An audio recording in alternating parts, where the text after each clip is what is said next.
Hey guys, welcome back to the Detour Live. I'm your host Dan Jones, joined as always, four-time national road champion from Australia, Johnny Trevorrow, and it's another bonus episode because we're coming live Tuesday night. We normally go Thursdays at 6:30, but if he was really keen to get a couple of special guests on tonight, we've got Benny Kersten, who's managing director of the Australian Cycling Academy, who are absolutely killing it in 2022, and Matt White, head sports director from Bike Exchange Jayco, who's going to give us an update on the season.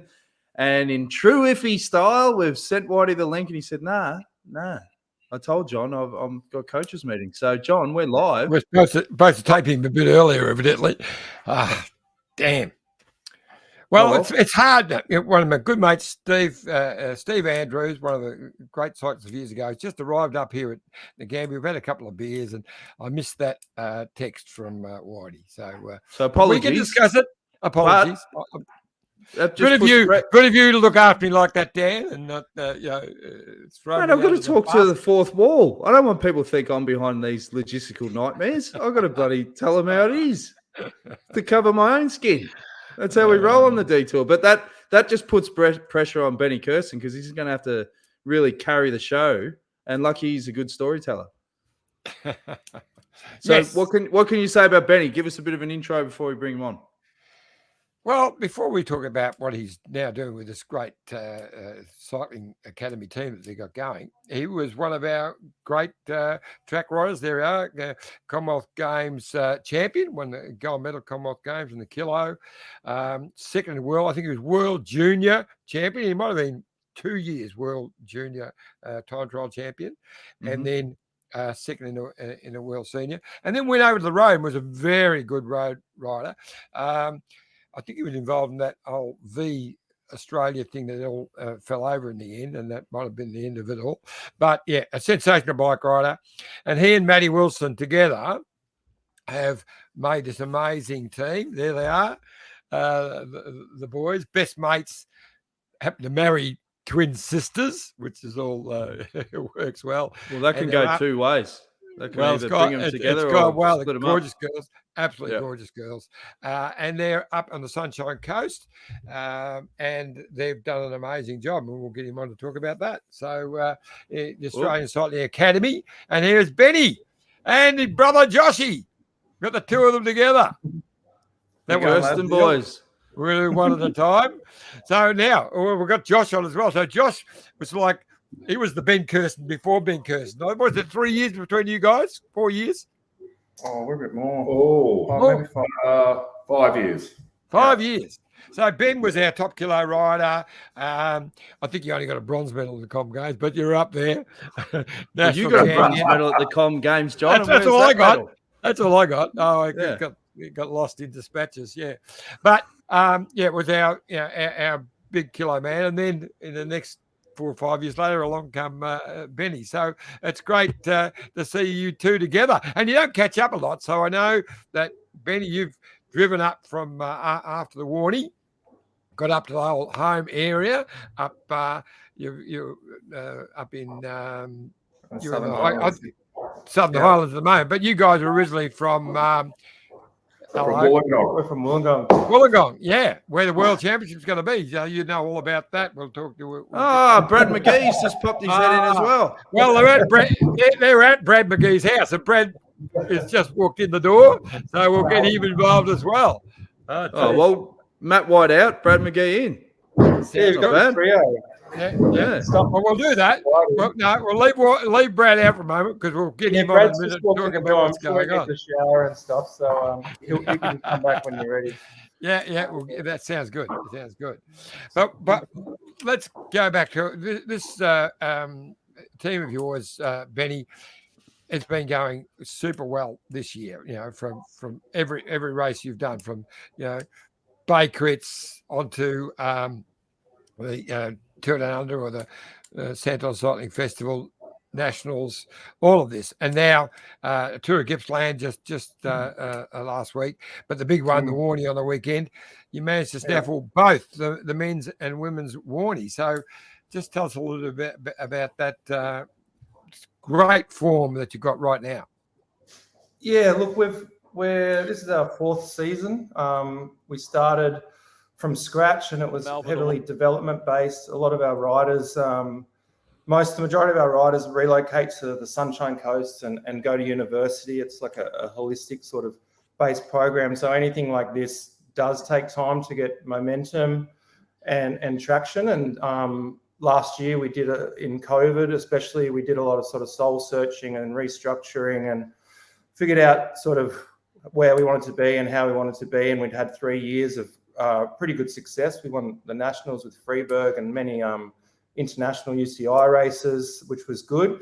But there are more sprinklings on a development program. And we've come out this year and, Bay Crits and then Nationals, we won 6 out of 18 gold medals, and then 2 Down Under won a stage each, and Angus on Wollonga on the Queen stage, and then Gippsland, we really dominated there as well, and then finishing off with the Warnie and Cam Scott attacking at 2K to go.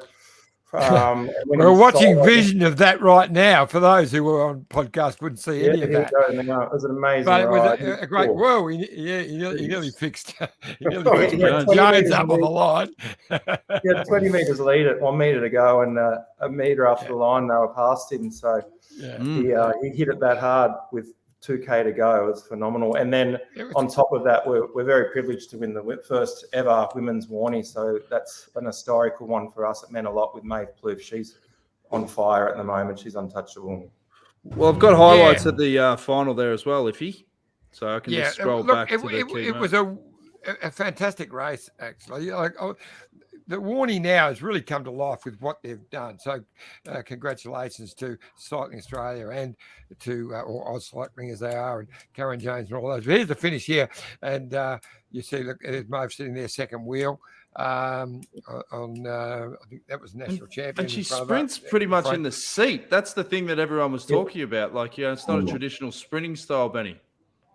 Yeah, she's super powerful, and coming from the track, you're always in that aero position and you're used to producing power in the seat. As you know, getting out of the seat breaks that aero profile, and she's always on aero bars. So that's what she's good at, and people just can't come off her wheel. But in the Warnie, she did, in fact, lead out, for a few hundred metres and then was able to get out of the seat. So after 170K or so, to be able to get out of the seat for her, you show her road legs are just really growing. She's had time away from the track. She's been winning all this road.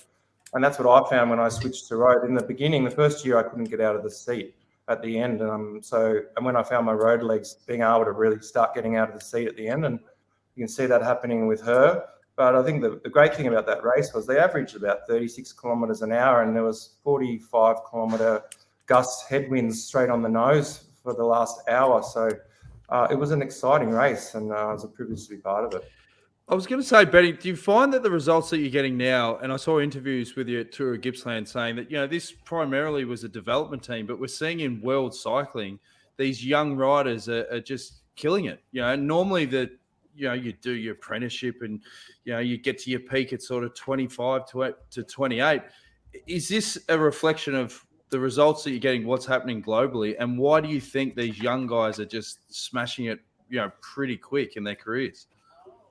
Yeah, look, I'd hate to make assumptions, but obviously over the last bunch of years, there's the doping issues and stuff have settled down, and young riders aren't being forced to keep up with these Lance Armstrongs and people like that, and they're just phenomenal talents, and they're investing in the future as young athletes, but they're able to challenge at such a young age. You see Sky, the amount of young riders they're signing, and we've noticed the shift. We had under 23 riders, but by the time they're developed with us, they're into elites and they're too old to get picked up by teams. So teams are looking at under 19s now, and they want to jump on them by under 23s. So we're really shifted as well. We've got 5 under 19s in the team now, and that's a heavy focus for us. But yeah, the landscape's changed and it's shifted forward, and we were sort of not ahead of the game, but at least on par with it. Maybe ahead of some people, but that's what's happening. And yeah, our juniors are already being spoken to by pro teams. So yeah, we're really in line with what the trends are happening. And I'll tell you what, I was very impressed with Maeve. I never can say her Christian name right, but Plouffe, because we know her track background. So a lot of people are saying, oh, the shorter races suited her, whatever. Well, this is the longest women's road race in the world, the new Warrnambool Women's Classic. So she proved that it's not just a short distance. She can beat them on any terrain. And she's very impressive. She's strong and fast. So she definitely got a chance to move up to World Tour, wouldn't you think? Oh, 100%. It's her choice, I believe. She's invested in track and she wants to be an Olympic champion, and the way she's going, she can be. So I think anyone in that situation, it's their choice how long they stick with track and whether when they turn to road. So you see a lot of the track guys, O'Brien and Welsford now just finally deciding enough's enough on the track, and then they go straight to pro, and then they start earning their money and set their career away. May's proven that at any time she can do that. As you said, longest race in the world was in a 5 or 6 woman break, and still managed to win the sprint in heavy winds. Obviously, it's a challenging race. It wasn't easy, so pro teams can see that, and it will definitely be up to her and how long she wants to persist with track.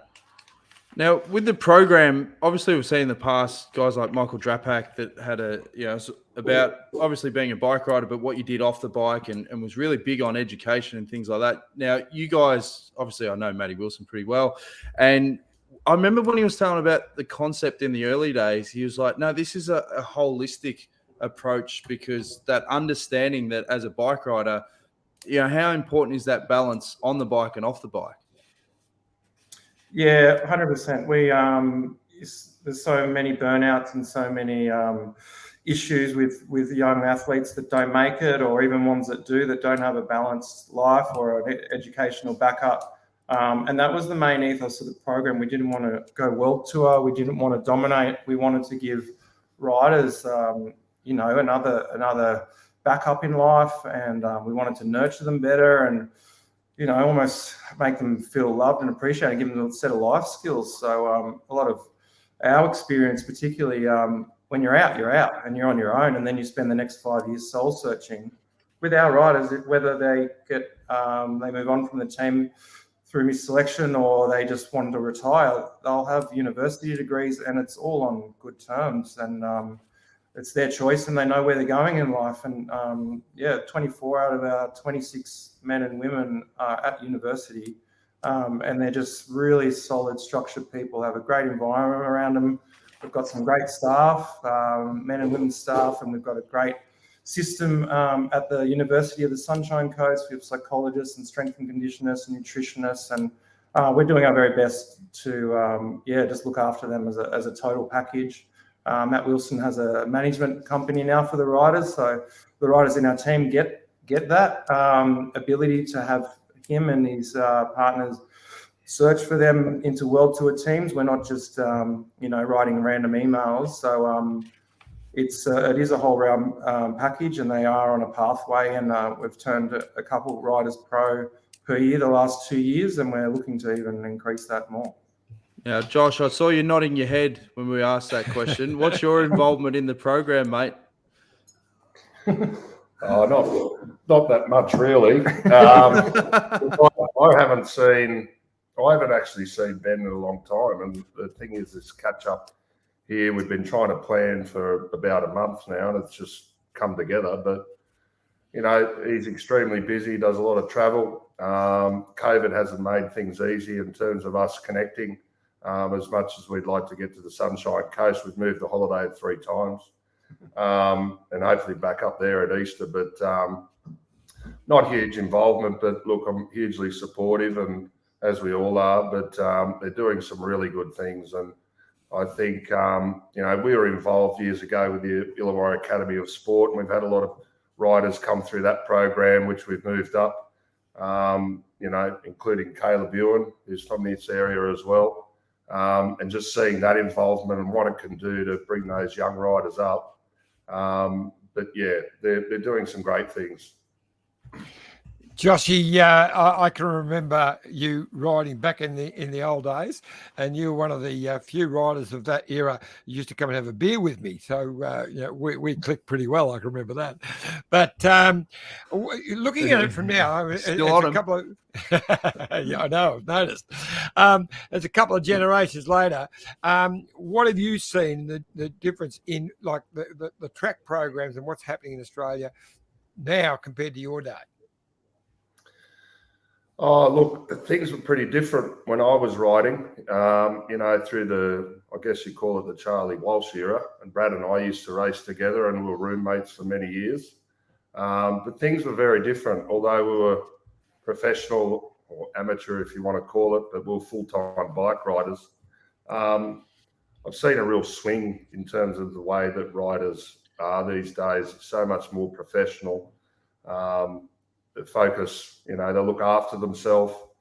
They're focused on their career. It is very, very different. If I see Ben's riders, it's chalk and cheese compared to how we were years ago. Although we had great success, but that's probably why you're seeing these young riders, like you're saying, transitioning and going so well from a young age. Very, very different sport now. Yeah, very different.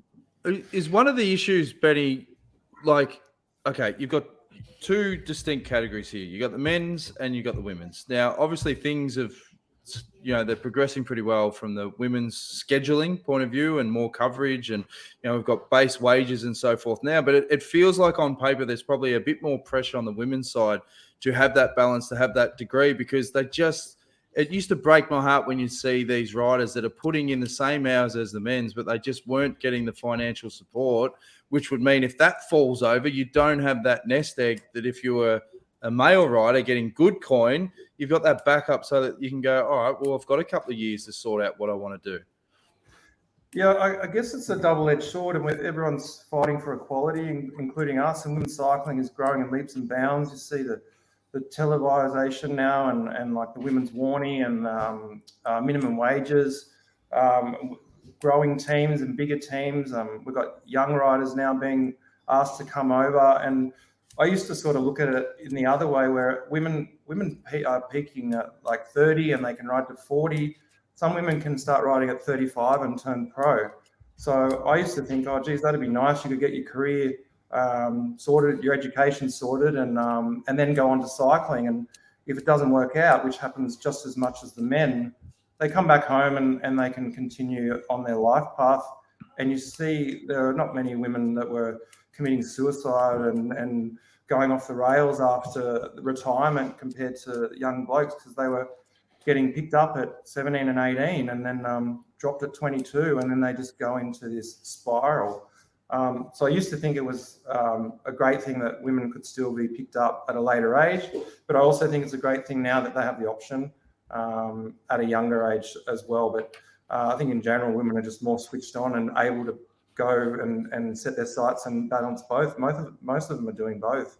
And it's not always about the money. They're better at doing that in general. But as I said, the landscape's changing. Interesting you say that, Benny.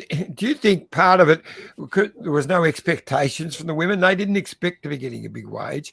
So when things didn't happen, they always knew that they were going to have to do something else straight after, because there was never going to be that big nest egg. Yeah, that's true. And I guess that's why they're fighting for equality too, because they are working as hard and they are as talented, and they're not getting paid. So they did have to set the plan B up.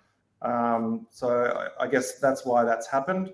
But I guess at the end of the day, it's benefited them in their longevity in life compared to men.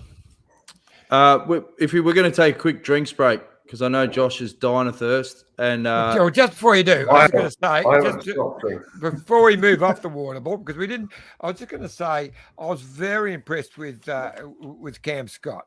I remember I was standing there about half an hour before the finish, talking to Mike Tomalaris, actually, who was up there working on the event. And I picked Cam to win, but I thought I actually picked 1, 2, 3. But I thought it'd be a bunch finish. But the way he jumped away and won it on his own was very impressive. And he is someone who definitely should be going World Tour. He's got all the attributes. I can't believe they haven't picked him up. I was going to put the hard word on Whitey when he came on, but I stuffed that up. But anyway, we'll do that later. But no, I think he's got... a Wollongong boy too. Yeah, well, he's a fullback. I thought he was a Wagga boy originally. He's from Wagga and he moved to Camden. And then Josh and I sponsored the Illawarra Academy of Sport many, many years ago. And Cam was one of the first athletes. And then when I retired, I became a coach for NSWIS, and he was one of my athletes in the sprint program. So we developed him as a track sprinter with the idea that he would convert to endurance later on and have this great power underneath him. Then he went into the track program trying to go to the Olympics, and aged out through that under-23 period as a track rider. So when he switched to road, he was already out of the under-23s with no road results. So we all know him as the biggest talent in Australia on the road, but pro teams see 4 years of no road results. He's won a stage of Tour of Qinghai Lake, by the way, 250K at 3,000 metres on a track program. He was 20, I think, then. Yeah, doing track 4-kilometre efforts. So he's a freak. But they're like, why is it so patchy? You tell them the story, they say it's too old. But I think now, and then as soon as he left the track program, he had a horrible crash in Tweed and fractured his pelvis. So he's on the comeback from that, and now he's unstoppable. So if you get a team that understands that history and why he's where he's at, they'll really understand the talent that he is. And I think people are understanding that now. And I don't know, I'll be willing to bet my house that he'll be pro next year. And also, if you pay attention to the answers, Matty Wilson's managing a lot of these riders now. He knows Whitey really good. He'll get it sorted. You don't need to step in all the time. Anyway, if you ever go as well, it takes a few people sometimes. Yeah, good point. Good point. All right, let's have a drinks break. We'll be back more with Benny and Josh, and hopefully Brad McGee has had a shower. So we might be able to check in with him. Righto, mate. All right, see you lads. Look at this bike. You think it's just a bike, right? But it's not. It's a bike. 374 people are looking at. This guy, this girl, them, all looking at it. People from here, there, and wherever this is. People that are looking for a bike. Or just a piece of it. Amateurs, semi-amateurs, and pro-amateurs. This guy wants this bike, but with this crank and these bars. This could be the perfect match. But not this one. This girl has a bike to sell, and thousands of people might purchase it. Eyes on Bikes help grow small businesses. His, hers, yours, and the latest data and insights help those businesses keep moving. We are the world's #1 bike marketplace, with over 500,000 products and 900 brands, where buyers and sellers are brought together in a place where a bike is never just a bike. Bike Exchange, where the world buys, sells, learns, and rides.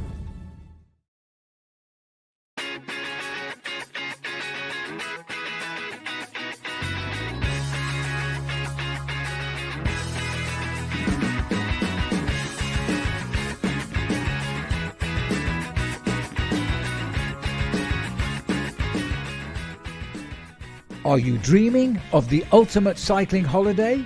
Mumu Cycling is the best in the business. Official tour operators for all Grand Tours and monuments, you will ride the best climbs. Enjoy VIP access and race viewing, all hosted by some of the world's best pros, including 17-time Tour de France rider and Paris-Roubaix champion Stuart O'Grady. Start planning your ultimate holiday at www.mumucycling.com.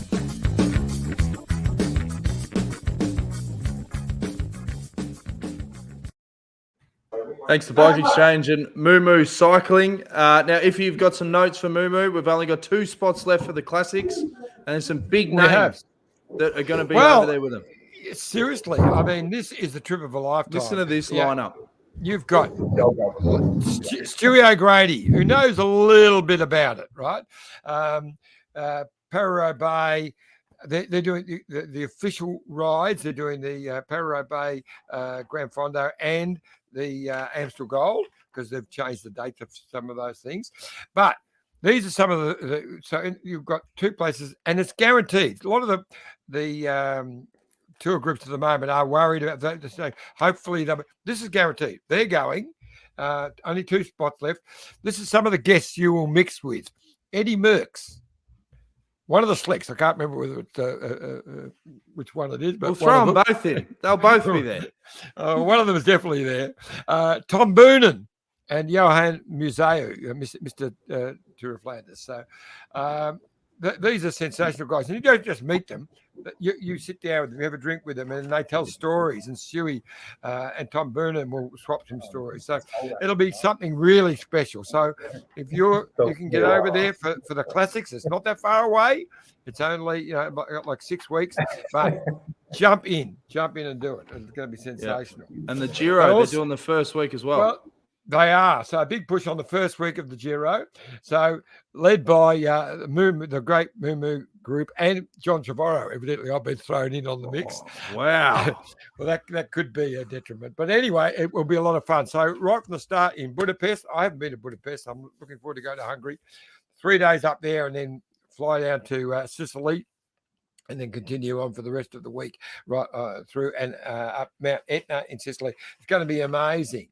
And this is what I say. So it's a small group guaranteed. So it's going to be really something special. Inner sanctum access, ride the actual race course on closed roads, luxury accommodation, 5-star, not a JT one, full support. So feel like a pro with the team car behind you, guaranteed departure and travel with the official tour operator. So you're going into the all the official part at the end, get up on the podium. Amazing. It's going to be something special. Same with the Tour de France. And they're also working on a special women's Tour de France for the Tour de Femme, as it will be called, which I'm going to be doing, which I'm really looking forward to. It's going to be something else. 8 days, starting on the final day of Tour de France and finishing on the Planche de Belleville. So they're just working on that now. So all the details of that will be coming real soon. Yep. So Marcel, who's an amazing operator, moocycling.com. So MU cycling.com. So make sure, jump on and have a look at it all. But it's going to be amazing. It's a no-brainer. If you can do it, you might as well do it. All right, we're back, and Brad McGee looks fresh out of the shower. Boys, welcome. What's happening? Hey. Do you know how a podcast works? You can't have private conversations and not allow us to join in. So we have our special guest, Brad McGee. Well, it's his house. So they've just dived in and staying on Brad's good hosting as he does. But Bradley, how's it going, mate? It's going really well. I'm curious, those curtains, are you like in a velodrome, like in a 6-day, the old 6 days, they had the little in a curtains? bunker. Yeah, is that? I'm at Nagambie, but normally I can open it up and then there's a beautiful Lake Nagambie out in the background. So I'll open it up. Hang on. There we go. Well, hang on. Hang on, Brad. We're looking at your background. There's a bit of a gold tinge there in the kitchen. Is that a tribute to Athens? How's that? No, not in this. No, I did the can't see anything. And decorating in here, so be careful, be kind. No, I think it looks good. But I think it's just a way of people going, oh, gold. Are you a gold medalist? It just all comes back to being a bit of a big head. I wasn't shooting for that angle. I'll go with it. So tell us, like the property that you've got up there, you're obviously a guy that's passionate about the land. What sort of a setup are you running out there, Brad? Absolutely. So I'm more than a hobbyist in permaculture. We're trying to really make sure this place is sustainable. So what's that mean? It actually starts producing more than it's taking. We've got a few things going on. We're part of Land for Wildlife, which just gives us access to a bit of knowledge, really, so we can manage the place a lot better. It's 50 acres. We border the national park. We've got a few bit of farming going on. It's more a hobby. And some lovely cottages on the property, which people come down and spend some time in the bush. Good old bush. Is that the secret to keeping that radiant look? Organic veggies. I'm pumped. Yeah. That's it. Got a nice glow to the skin, mate. It's great. I'm sure you got a lot of people knocking on your door about the Worlds which are coming up. You'll be because you're not that far. How far from you down in Wollongong? Yeah, it's about an hour drive. You'll be on the start finish line. I have blocked the whole place out for a couple of weeks. Expecting a few, these types and friends and family extended to My house is right on the course, so I'm That's sure right, I'll yeah. have a lot of visitors. I'm sure you will. It's going to be Awesome. sensational. I know that Moo actually, who we're working with now, have actually got the accommodation rights for the world. So they've got a big package about to be announced, which we're going to be working with them. The deal was that they had to give Dan and I the number Royal one room, Royal Suite, exactly. Yeah. Working on that, but I have shared a room occasionally with Brad McGee, but he snores too loud. Oh, hang on, John. Hang on, John. I've shared rooms with you, John. I remember I've still got the mental scars from 2005 Tour de France where I walked in on John giving himself a Belgian shower, and he had one foot on the basin. What are you going to and say? I'll leave it at that. And I said, "What are you doing?" And he's like, "Mate, Belgian shower. It's just a face washer and gets the same job done." And I think his plan was to just fold it up and put it next to the basin. But I've still got that mental image burnt into my head. But on a serious note, Brad, we're talking with obviously Ben and Josh earlier about this support for particularly young cyclists and almost preempting problems that can happen throughout a career. How difficult was it for you when you're so used to a routine as a professional bike rider, that period when it stops? I think I was quite fortunate there, Dan. The lifestyle didn't change a lot. Slipping straight into the sports director car. We were still living in Monaco, Shani, my wife, and our young family at the time. So things didn't change a lot. It actually probably took me away from home a bit more. And then there was a slow move back to Australia. And then, I've settled into more coaching roles and less time on the road. So it was a slow transition for me. I was quite fortunate that was able to take place. What does change though is that physical exertion. You crave it, just going out and fully extending yourself on the bike is what you crave, and you just don't get the opportunity or the fitness anymore to actually do it. And we're laughing before, but I say farm fit. That's my expression now. I get out there and get on the shovel, on the chainsaw, or whatever it is, and I get somewhere close to that physical exertion, which you still crave well into retirement. Well, on the flip side, you would have seen so many bike riders really struggle when their career's finished. And it must have been heartbreaking for some of these guys that you could have almost set a watch, because I saw it as well in my time at Green Edge. Some guys that you're like, geez, I'm worried when this finishes. And the way their lifestyle is, this is going to be pretty soon. But there wasn't anyone around them to pull them aside and go, listen, mate, you need to start thinking about this stuff right now. Yeah, that's it. And I think there's some opportunities in that. I think as our men and women are retiring from their careers, there's also a need for our next wave to be mentored and guided and supported. And I think there's some a real win-win in that approach. It does take a bit of coordination, facilitation. Gone where I had high hopes that sort of thing could happen organically, but my belief is now it just needs to be structured in some sort of way.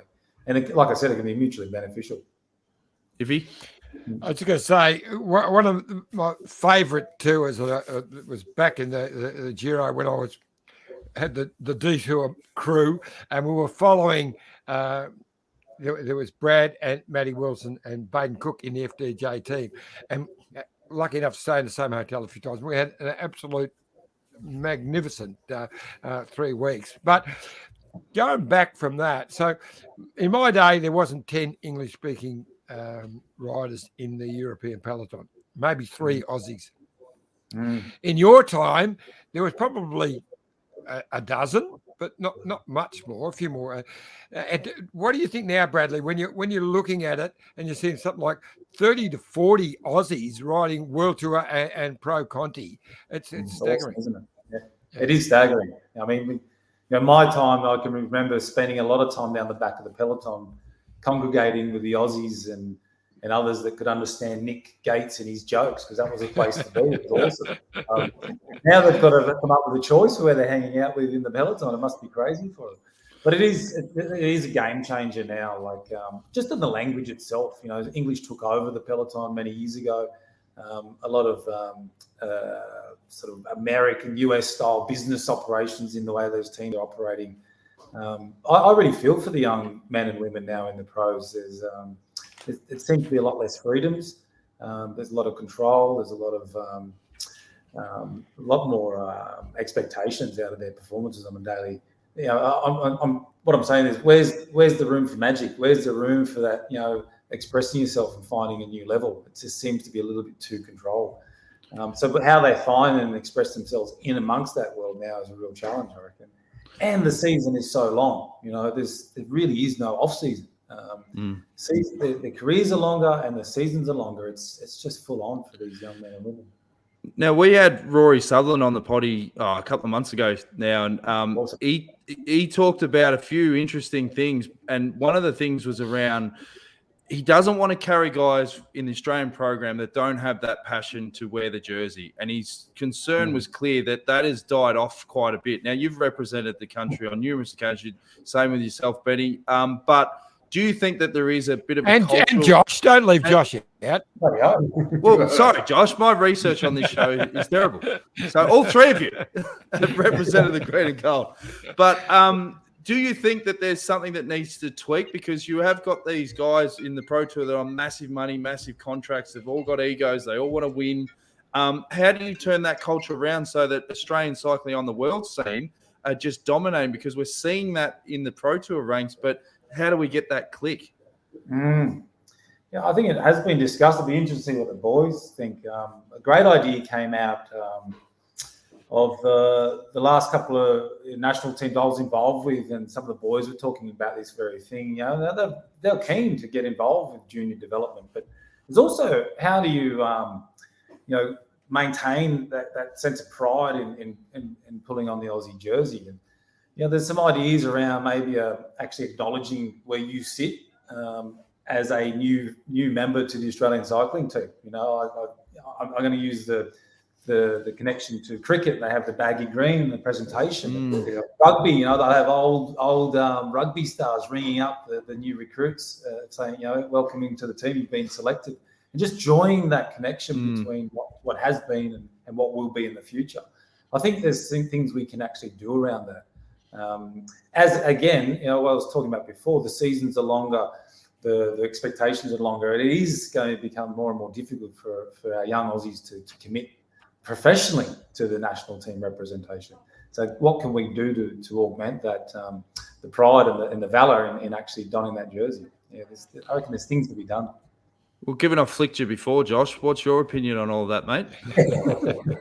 It's interesting. It's very true. Like, I know when I was a junior, it was all you wanted to do as a junior was to represent the country and go to the junior worlds. And I think it was a double-edged sword because everyone pushed and trained so hard to make a junior representative team going to the junior worlds.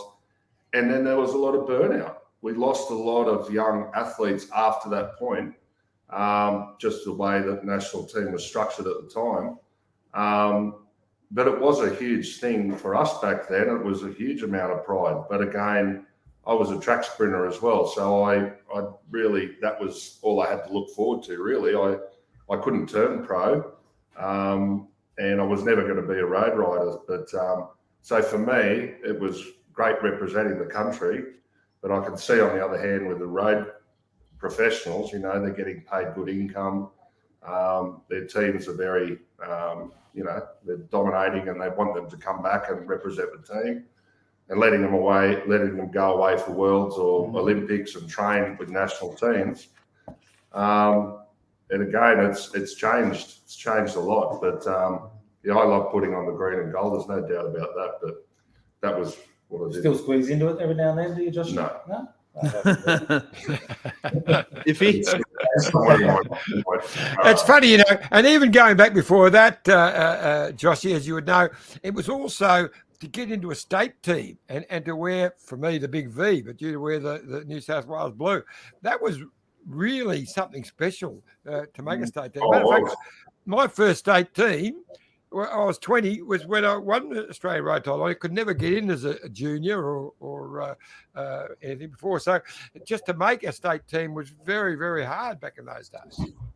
I think it's important for us to acknowledge that that maybe some athletes are struggling to commit to the Aussie teams, but there's some athletes out there who are just die hard, ready to actually murder themselves for the green and gold. You look at Luke Durbridge's ride in Tokyo. That was no mean feat, coming in late from the tour and just totally turning himself inside out. And it's only one of many, many examples, and including in our women's team. There's athletes out there that it's all about the green and gold, and they'll do what they can to manipulate their pro contracts and sports directors to be there. So there is some really good examples. You see as a whole now, though, as well, where Australia's gone with their investment in the development and the youth, and what Simon Jones did to our junior program, and there's no junior worlds teams anymore, and then road teams want juniors. So it's like, all right, Australia's not investing in juniors, world teams are. Why would I wait around for a country that's not investing in a junior when a pro team could take me and I could set my career up? And then they get well in their way, and then they're good enough to represent Australia, and they've lost that already, or they pick a 30-year-old that's been dominating in the Tour de France and on the world scene. So where we had those juniors that were all about the green and gold for 5, 6, 7 years, and then switched to a road career, now they're phased out and they're too late. Plus, they can't represent Australia at that age because Australia's not taking them. So I could just see an obvious reason right there. Well, it must be even more. I was going to say, it must be even more frustrating for you, Benny, knowing how important it is for this development at the grassroots of young cyclists. Yeah, well, first we lost road investment when Brad employed me at NSWIS for road. CA stopped investing in road development. So then teams like us became more important, that we could develop not only road riders, but track endurance riders through that road program. And then you see they've gone and done it for track development as well. So unless you're elite adult track rider, they're not spending any money. But by that point, you're like, I'll go the road. So it's big red flags there. So how do they turn it around? Is it money, or what is the solution to? I think what Benny's saying there, and I'll attest to this. The athletes we've had some difficulty inviting, enticing back in or encouraging back into national teams at elite level, are often the ones that are disgruntled from their junior years, where they missed it. Something just didn't go. They felt they weren't supported, and they have this sort of legacy of angst against the national team. Not towards generally an individual, but just cycling Australia would be there. So maybe some of this, the solution here is actually doubling down and making sure at a junior level, under 19s, that experience is at the optimal level, as good as it can be. Iffy? I was going to ask you, Bradley, while we're talking about some of that. Being a local, where you are, just up from Wollongong, and you know the circuit very well, where the world's going to be, what do you think of the chances for Caleb Ewan? He can do it. Yeah. I know you've been very involved with him. Yeah. It will not be easy, but it is doable. He can definitely do it. Yeah. Well, let's not piss him off until it starts, so he rides. No, it's interesting because we still haven't heard the exact circuit yet. We know the loops it's doing, but we don't know when the big loop's going to be with that big hill. Are they going to bring that in late? We don't know. Hopefully not. But it's proven in the past he'll ride through brick walls if there's a sniff of victory, and there's a big sniff right here. So he'll do what it's. I was on the technical advisory board for that, Iffy. So when we hang up, I'll tell you. Well, it's been interesting. No one can tell us. We've been, talking with Scotty Sunderland, and he said, we're going to wait for the UCI to finalise which circuits they have overall. But then I hear other people telling me it's already been decided. They're just not saying it. So I would assume they're going to come down from Helensville or wherever it is, do the big loop, and then do the small loops. If that's the case, I give Caleb a big chance. I'll back Caleb no matter what the combination of those three components are. I'll back him to get through it. Yeah. All right. Well, you guys are connected for the inner sanctum in New South Wales, and let's be honest, Victoria and New South Wales, we don't like each other.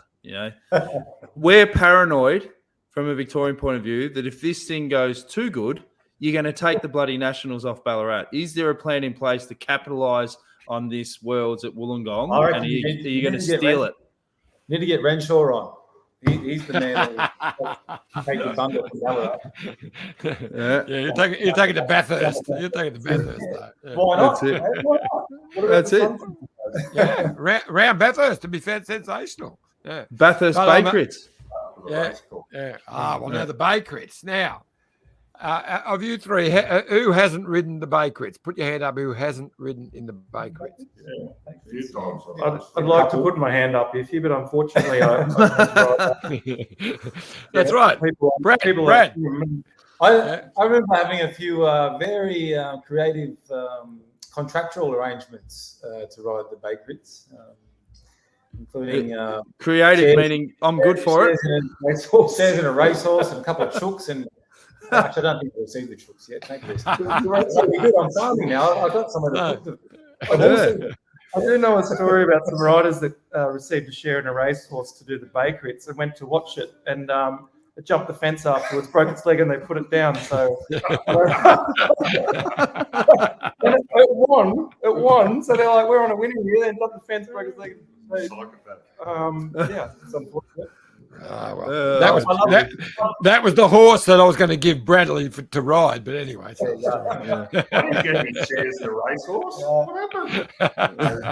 You got flicked, mate. You're one of the few in a long list.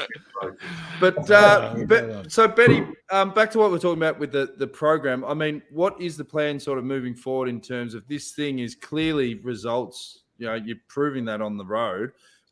What's the sort of growth plan for your program moving forward?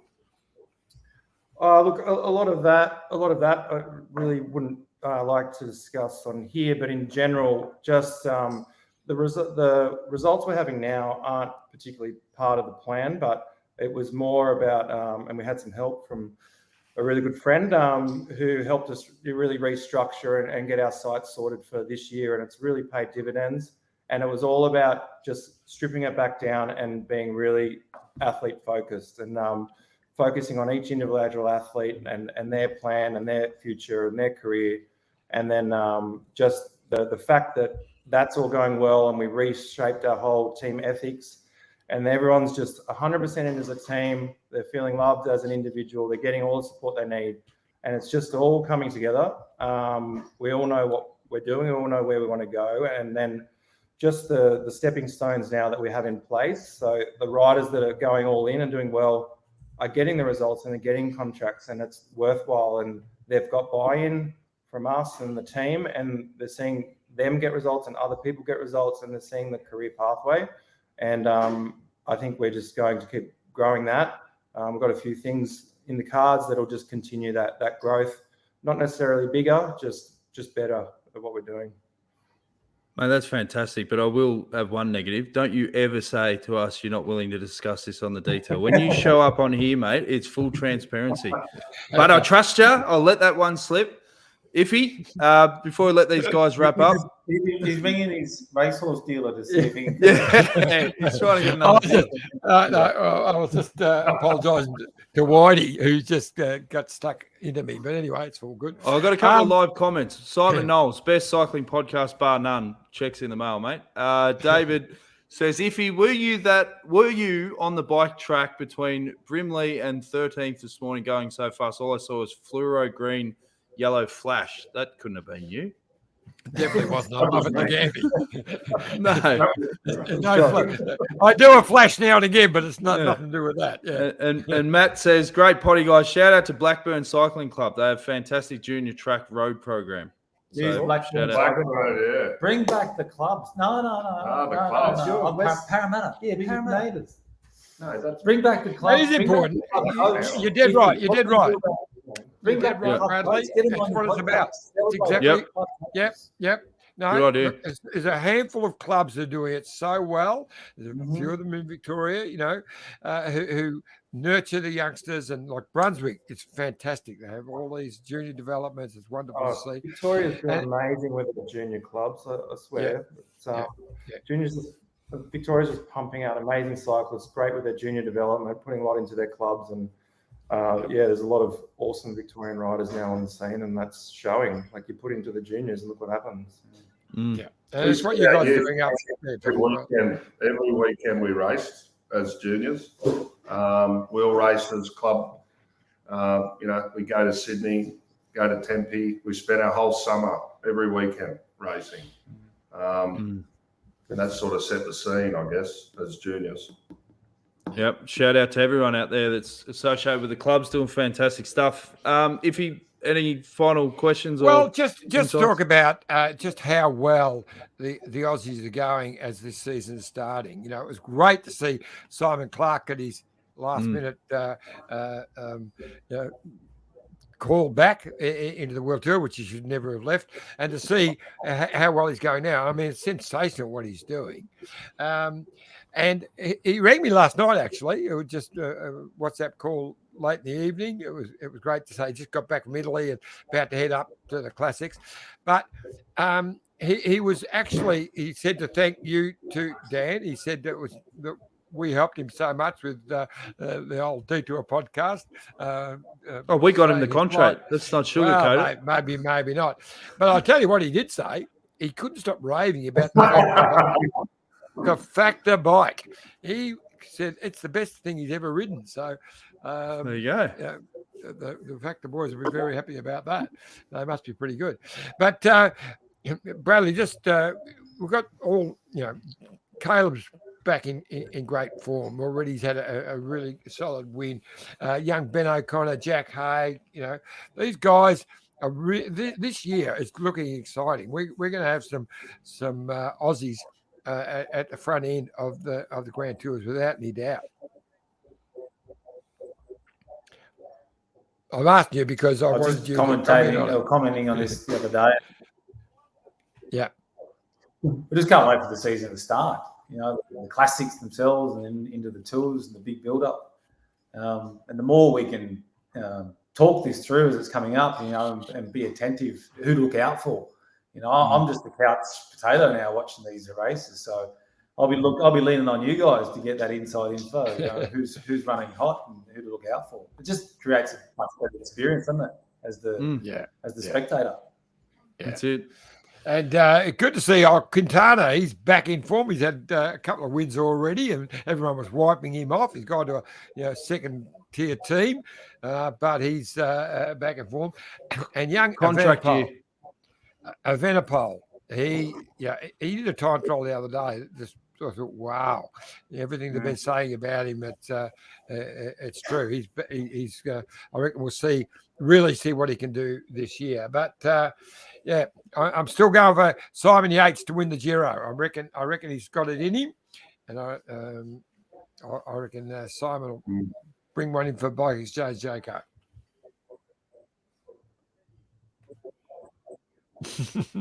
Nice. Yeah, there's a bit of a delay, I think, as well. Is that me? No, it's Brad's Wi-Fi. We're having a few tech issues. He spends more money on the chickens than the Wi-Fi, and that's understandable. I've got to go out and back a quick generator. Yeah, all good. Running on a satellite or something.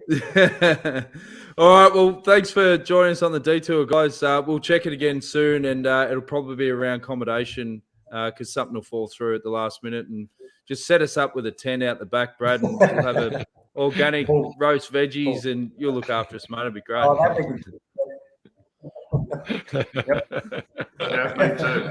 You've interrupted my cooking here. I've got a whole table full of vegetables that we're roasting on the fire, so we can keep going, boys. Get back to it, boys. Thanks for joining us on the show, and all the best. Guys. Thanks, fantastic. Good to see you, Joshy. And congratulations on representing It's Australia, Josh. I'll never forget it. Have a beer with the next time. Thank you. A long time ago. See you, boys. Thanks, See you later. Oh, that was fantastic. Great insights there, Iffy. Great show. And they're doing some great work at Australian Cycling Academy. They're just going to go strength to strength. So, Anything you want to add before we wrap things up, mate? Three great guys. Oh, look, just to don't forget for all our Detour family to click on, do all of the Moo Cycling. That's important. MooMooCycling.com. Get those last 2 spots for the classics.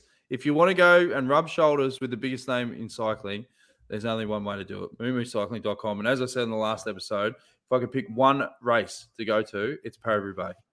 Hands down, Paris-Roubaix. Once you see that live, game changer. And as John said, youtube.com/The Detour Podcast. Like, share, subscribe. Tell your mates. We appreciate the support. Thanks to the guys on the show today, Brad, Josh, and Ben. And we'll be back again Thursday, 6:30. Do you reckon we'll get Whitey then, Johnny? We will. We'll We have will. to- And we've got a very interesting guest on Thursday, Mhm. You told me, and I forgot who it is. Who is it? Tim Decker. Now, Tim Timmy Decker, that's right. Who was a pretty handy cyclist himself, but's been the elite track guru with Australia, but he's jumped ship. He's going elsewhere. I know who it is, but he's not. I can't say it today because I think it's not being announced until tomorrow. But Thursday, we talk about it. I can tell you it's in Asia. Okay. Loose lips, sink ships. Loose Who told you lips, that sink famous phrase? Well, funny you say that because the ship and we won't go there, but Okay, that all could right. give you a little clue. Righto. Tune in Thursday, 6:30 p.m. Australian Eastern Standard Time. Thanks for the support, guys. We'll see you again soon. This is the winning ride of the Tour de France.